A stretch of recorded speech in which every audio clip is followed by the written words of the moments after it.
May is also Mental Health Awareness Month, and one often overlooked group that needs mental health support is athletes, even young athletes. Competitive pressure can often eat into their self-confidence and enjoyment of the game, exacerbated by coaches who might yell at them or parents who might be disappointed in them.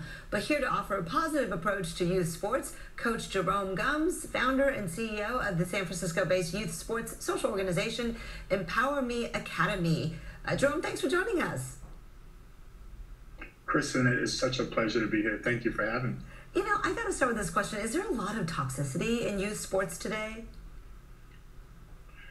Oh, such a great question. I think, in the next couple of years, youth sports will get to an $80 billion industry. And when an industry gets to that point and it's only focusing on winning, I think it's inevitably accurate to say that it's incredibly toxic.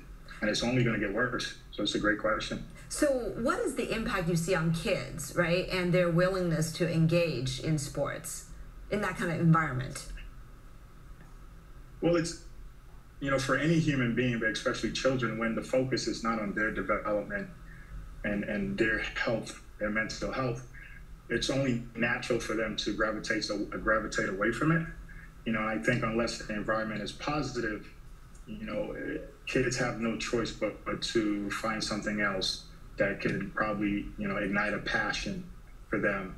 So I think it's inevitable, unless the culture is positive, kids will drift from it. That's why you started Empower Me Academy. I know you were a player yourself, right, at University of San Francisco, USF Dons, and then a professional career in Europe. And I wonder, what is your outlook and approach then? What do you consider positive, and how do you support the kids as they pursue, whether it's basketball or other sports? Another great question. Honestly, when I became a parent, my son, who's now 21, I started realizing and seeing sports from a different lens. And I think the first thing I try to do, and we do at the Academy, is first you got to connect with the individual and the child. I think too often we as parents and coaches, we want to connect with an athlete, but not realizing that that person is showing up as a human first and an athlete second. And once you can connect with that human, then you can start understanding what buttons to push and how to really get through to them. Because at the end of the day, as a coach and as a mentor, you want to connect with them and get through to them so you can allow them to develop all the attributes they're going to need in life.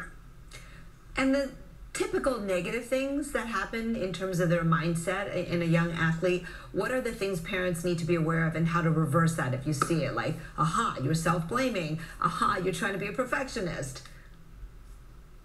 Well, I think we as adults need to first model the behavior we want our children to practice. So I think that's the first step. And just allowing them to understand that sports is a platform for them to develop into their best version and not an end goal.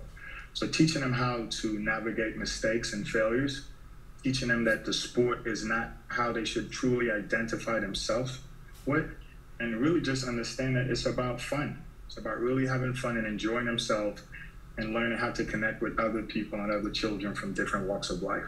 Yeah. But it first starts with us as adults, modeling the right behavior when we watch our favorite teams play and stuff like that. That's right. They learn from us, that's for sure. Jerome Gumbs, CEO of Empower Me Academy of San Francisco, thank you so much. Really appreciate it. Oh, this was such a pleasure. Thank you, Kristen. We'll take a short break and we'll be right back.